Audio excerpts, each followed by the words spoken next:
LeBron, how does a guy who never obsessed about scoring wind up in this place? It's still mind-boggling to myself, because I've set out goals throughout my whole career. I want to be Rookie of the Year. I wanted to be an MVP in this league. I wanted to win championships, be an All-Star. I wanted to lead the league in assists. Make all defensive team, defensive player of the year. I've never said I wanted to lead the league in scoring, or for sure never said I wanted to be the all-time leader in scoring. That's never been like a dream of mine, and to sit here and actually be on the brink of it happening, this is, it's pretty crazy. Well, I know you're not a numbers fanatic either, but there's some records that obviously mean more than most. Just looking at it, and you've got days now of us pushing it on you, even if you didn't want to think about it. How does it sit with you? What appeals, what jumps out at you as you look at all these graphics and all these crazy things with you and Kareem side by side? The first thing that jumps out at me is the company that I'm in. To know what Kareem did throughout his career, we're both high school phenoms, as they put it on us. And then to the next level, it was like, okay, these guys are the saviors or wherever they go. And Kareem went to UCLA first and won multiple national championships, and then got to the NBA, was in Milwaukee, and then with the Lakers, and myself going to Cleveland. It was like, you guys at 18, 19 years of age, you guys are the faces. And for me to be in the company with such a prominent, dominant force like Kareem was, it's an honor. I got a text from my 14-year-old son this morning saying, "Dad, wouldn't it be cool if LeBron broke the record with a little sky hook?" And I said, it might be cool, but it prompts me to ask, did you, in the backyard, did you ever toy with it? Or now, because you toy with so many things. Yeah. Have you toyed with the sky hook at all? I've toyed with it more recently than I did when I was a kid. When I was younger, I grew up in the era of like the fadeaway sensation that MJ kind of started, or the crossover sensation that Allen Iverson created, or the no-look pass, that J Kidd and that actually Magic kind of had. But I never toyed around with the sky hook unless you were playing a game of horse. You're playing a game of horse, you mess around, see if you could get one, not thinking that your friend would be able to make it, a thing of that nature, but I never put it into the lab. Is it fair to call that the greatest weapon in the history of basketball? Oh, for sure. It's the most unguardable shot weapon that's ever been created. And I think why it's the greatest and most untouchable shot is because normally you get other guys that either try the move and perfect it even more, or you got guys that just emulate it and do it as well like the guys before them. There's never been nobody else that's ever even come close to even trying to emulate it. Is it just too hard? I don't know. Maybe because it's not a popular looking shot. Right. And everyone wants to be cool these days, and they don't be doing the sky hook all game, but it is an unguardable, untouchable signature move. I want to stay on the subject of Kareem for a second. You guys had some awkward public moments there for a while, but what's it like now? Are you guys good? Have you talked? What's the relationship like now with you and Kareem? It's all good. At the end of the day, we're part of a franchise that's so historic in the game of basketball, that means so much to so many people, not only here in Los Angeles, but all over the world, that it just makes sense. It's kind of weird how the stars align, and the fact that I'm sitting at the brink here and being a part of this franchise with so many greats, with Kareem, with Kobe, with Shaq, with Magic, Jerry West, Wilt Chamberlain, Elgin Baylor, so on and so on, the list goes on. It's just an honor for me, a kid from Akron, Ohio, to be in Los Angeles. Me and my friends and my mom always talk about we from the lower LA. We call ourselves lower LA, now we in the big LA now. So we go from lower Akron to Los Angeles, and it's just an honor for me to be part of this. All right, this is more a comment than a question, and tell me if I'm crazy. I think that you passing Magic, the greatest passer of all time, on the assist list, and Kareem is more impressive, and nobody talking about that. The scoring and the passing. To me, that combination is insane. Being the historian you are, I'm sure you've thought about it, even if nobody's talking about it. But I think that's more impressive. I know for sure that if it was somebody else that was doing it, I would be looking at it just like you, Mike, and be like, that's insane. That's insane for one individual to be on the brink of being the all-time scorer in the NBA history and also top 5 all-time in assists. And he's not a point guard. You know, it's truly remarkable for that to be accomplished. But it makes it weird for me when I think, dang, it's actually me who's doing it. That makes it weird on me. But you cared more about the magic side of that equation all your life. For sure. I've always got a kick and a joy out of being able to bring the ball up or get the ball and be able to assist my teammate and seeing them score. I've always had a joy from that, even when I first started playing the game of basketball in my little league. It was something that's always been a pride and joy of mine to be able to pass the ball and make everyone feel just as important as the first guy getting off the bench or the first guy that's starting. Has this been stressful at all? The chase? No, because it was never a goal. It was never a journey. You know, the stressful part for me is competing every single day to try to bring home the Larry O'Brien Trophy, and how you trust the process along the way.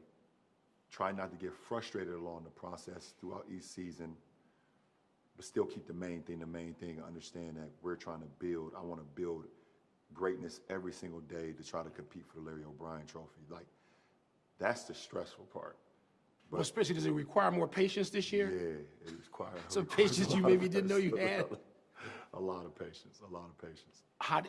What's that like on a daily basis? And obviously, people talk about day by day. You've got to deal with that. Yeah, well, I mean, for me, it's challenging, but I'm 10 toes down. So I understand that once I show up to work, or once I show up to, you know, the job description, and that's being a leader of the ball club every single day, there's no opportunity, or there's no slight for me on what my mindset is. My mindset is how we can be great today and how we can maximize today for either the next game, for the next road trip, for the next film session, for the next practice, for the next bus ride, plane ride. Like, you know, I have that mentality of, if we can maximize today, then it makes the next challenge that much more easy for us.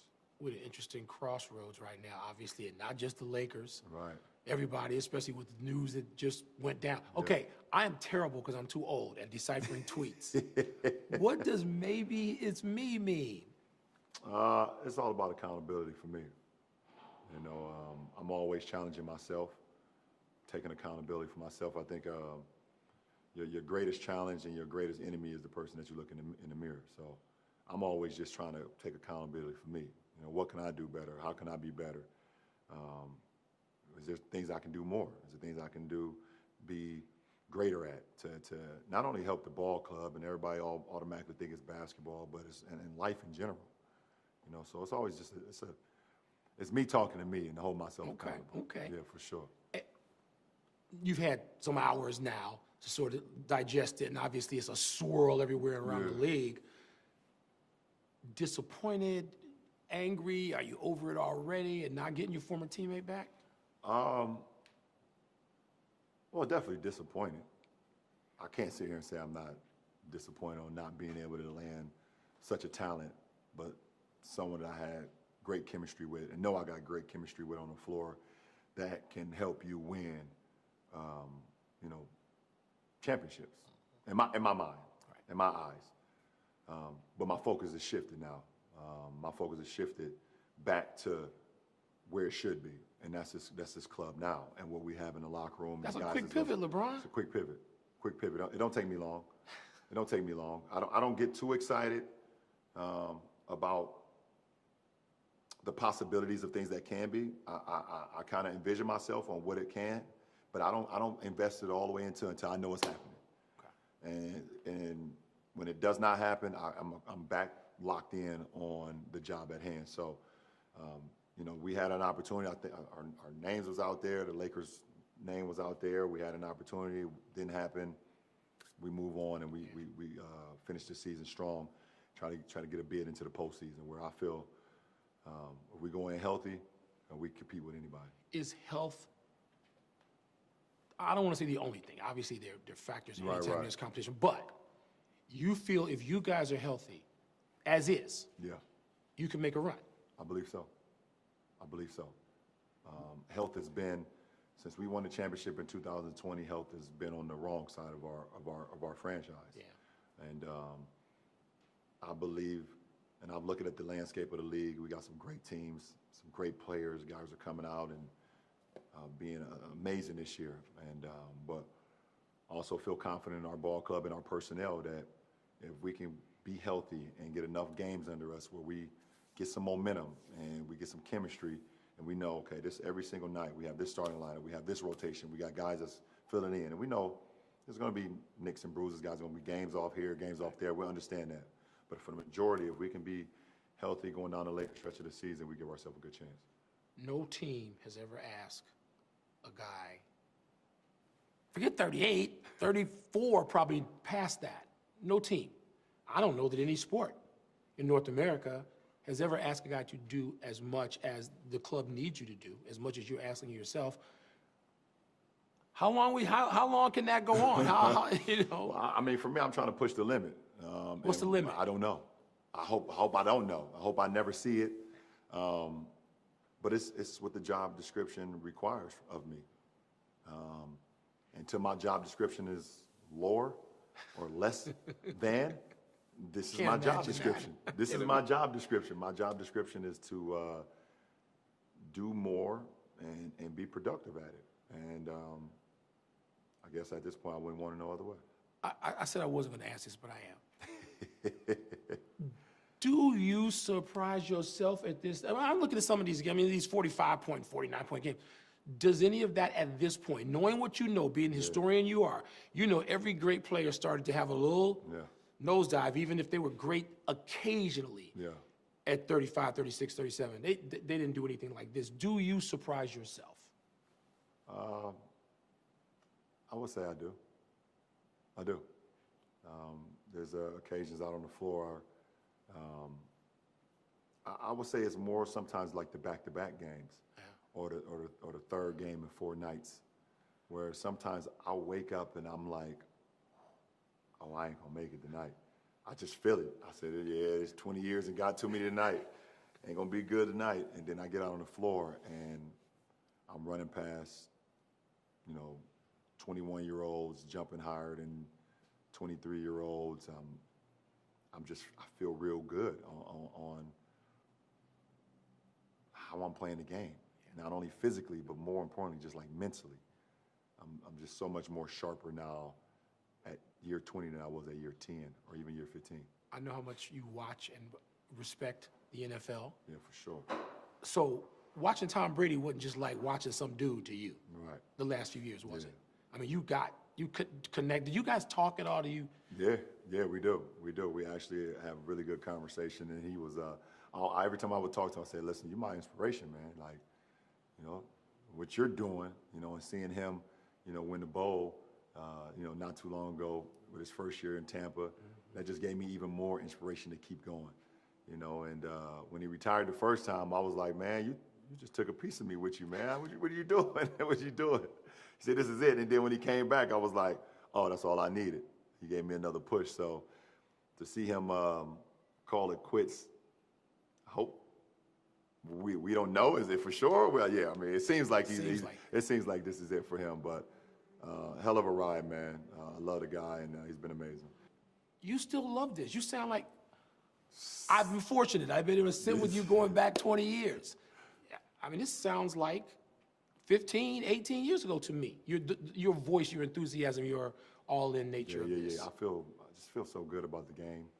I feel like I owe it to the game. As long as I could go out and still play it at a high level, I feel like it's important for me to continue to inspire the youth, continue to inspire my teammates, try to inspire myself. And I still have championship aspiration. I feel like the way I can play the game right now and the way I can go out and dominate a game right now can still contribute to lifting that Larry O'Brien trophy. And I think this is what we're in the business of doing. I'm in the business of trying to win championships, and I want to be in a position to do that. Watching Victor Wembanyama, and it's great to hear. When I see that reaction from you, that says so much. Have you had a chance to advise him? What would you tell him about what he's about to encounter? Because there ain't but a couple of people who've ever encountered what he's about. And it's still different in this social media age. You didn't have that 20 years ago. But what would you tell him? One, the most important thing, stay true to the game. And the main point of anything, give to the game. Work your butt off. Try to be better than you were yesterday, every single day. Commit to the game. I believe I always talk about like the game gods. And if you disrespect the game gods, then karma is a mug. And that's one thing for me. I always tell myself, I'm going to commit to the game. I'm going to train. I'm going to prepare myself physically, mentally, spiritually to give to the game if you want to be great. The second thing is, don't forget to have fun, because it becomes a business. It becomes a business right away. And he's going through it right now, and it's going to get even, I don't want to say worse, but it gets even more demanding on you on the business side. But at the end of the day, just have fun, man. It's a very, very small number of people who get the opportunity to do what we do and inspire people all over the world. And for him, his talent, he seems very humble from the interviews I've seen him do. Seems very caring and loving and things of that nature. No matter if you have a bad day, no matter if you have a great day, always stay even keel. Stay even keel and just continue to work. I think it'll all work out for you. Remember when Ralph Sampson was the cutting edge at 7'4"? Yeah, man. From when you were a young guy and you got to watch that. Now to see him, to see Victor at that, I mean, it's amazing what a body can now do. Yeah, for sure. And it's just, it's the inspiration that these kids are getting from the younger, older generation that they're watching, He's growing up now watching KD and seeing Steph and seeing Giannis and seeing, Ja and all these guys. And instead of him saying, okay, I just don't want, because I'm 7'3" or 7'4", I don't want to just sit in the post. Now I want to get out and work on my handles, 3 days a week. And then the other 3 days I want to work all on shooting, and then I want to work on building my body. So you have the ability to see more, and people are not putting a cap on what you can become. I think that's pretty cool. Last thing, going back to the record, we'll wrap up that way. If you could pick away a shot, a spot, I know you can't pick a defender because you got certain opponents, but if you could, I know you've probably imagined it a million times now lately anyway. What does it look like when you put it through the basket to pass Kareem?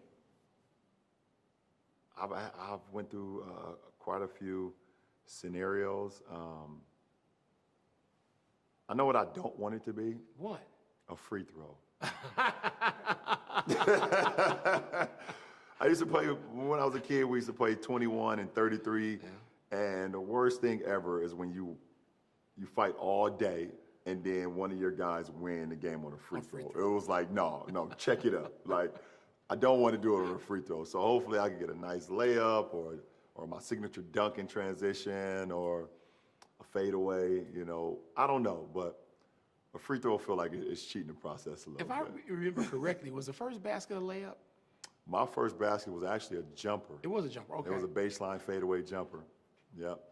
You're like a golfer. You remember every golfers and boxers are the only people who remember every single play, and you do. Yeah.